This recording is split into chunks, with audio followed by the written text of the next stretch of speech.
Whenever you hear someone talk about being with their soulmate, I find that they're usually either in the beginning of a relationship or they're at the end of one.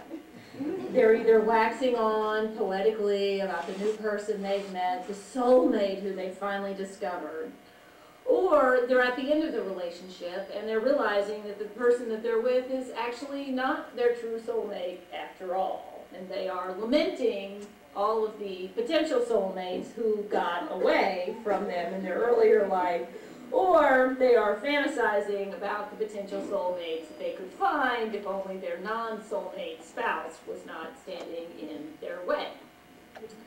You know, the title of this service is Marriage as a Spiritual Path. And when I heard Jim was doing this, I said, you know, I'd really like to say something about that, because I can tell you that for me, marriage has been an exercise in spiritual development, certainly. You know, many of you know that I've spoken about this before. My husband Bob and I have been married for 22 years, and we currently have a very happy marriage, but it was not always bliss for every moment.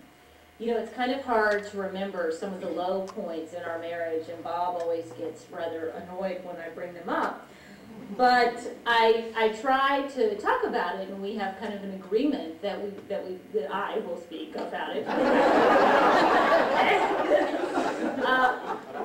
One of the reasons that I do is because I want people to know that if you are in an unhappy marriage now, that there is the potential for a happy marriage for you and the person that you are, in fact, currently married to.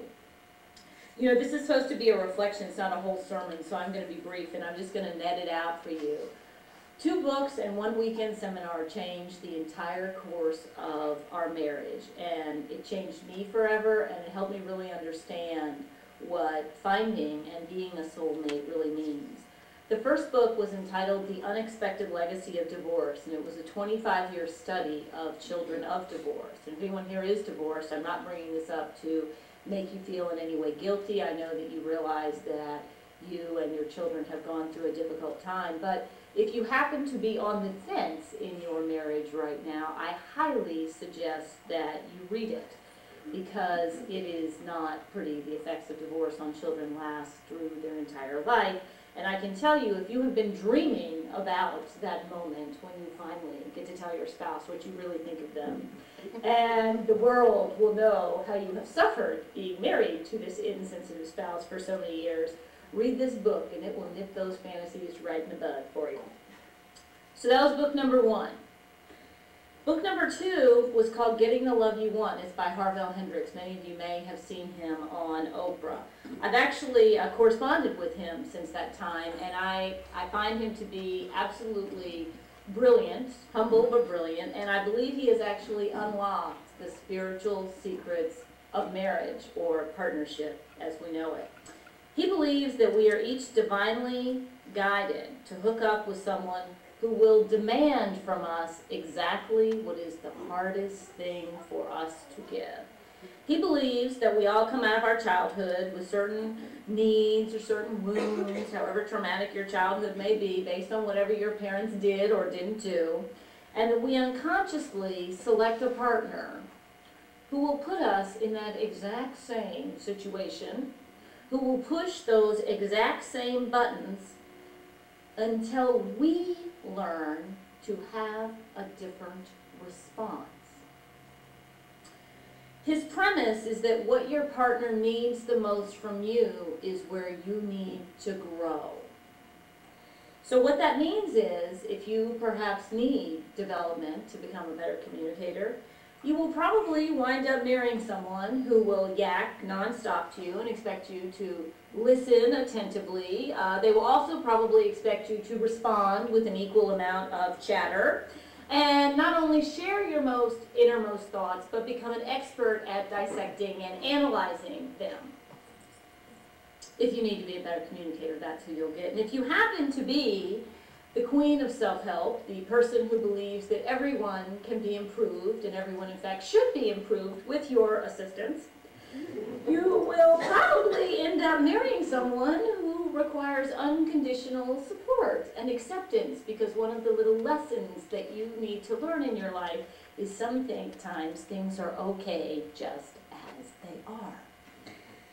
But again, the premise is what your partner needs the most from you is where you need to grow. And as I was thinking about this and thinking about sort of the normal dysfunctions and neuroses, I want to say a word here about if you are in a challenging relationship, what your partner needs the most from you may not be acceptance. It may be it's time for you to learn to stand up for yourself. Because I thought about that, and I thought about what people in abusive relationships, do they marry someone because they need to be abused? No, they marry someone because they need to learn how to stop being abused.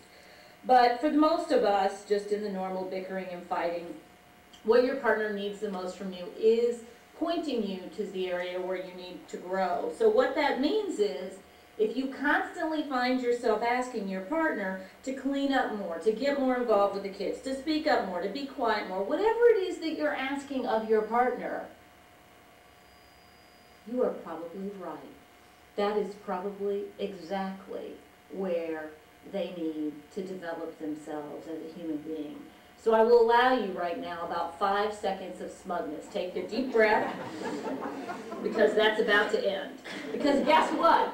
That continual complaint they have of you, that is probably pretty accurate as well. And your challenge in marriage is not to incessantly work on developing them, but to listen to what they are saying to you and work on your part.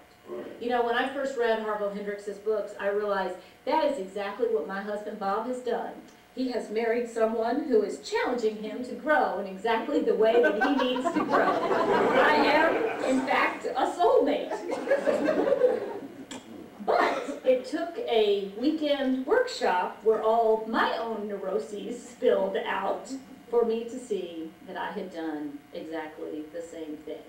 It was the absolute worst weekend of our entire lives.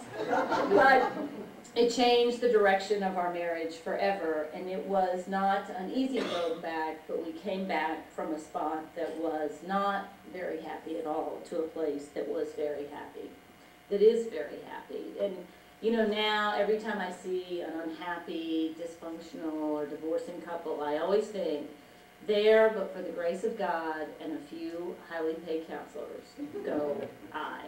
Because you see, I think God does want us to have a soulmate, but your soulmate isn't the one who makes you happy every minute. Your soulmate is the one who helps your soul to grow, because your mate doesn't complete you. Your soulmate was sent to you by God to push your buttons so that you can learn how to complete yourself.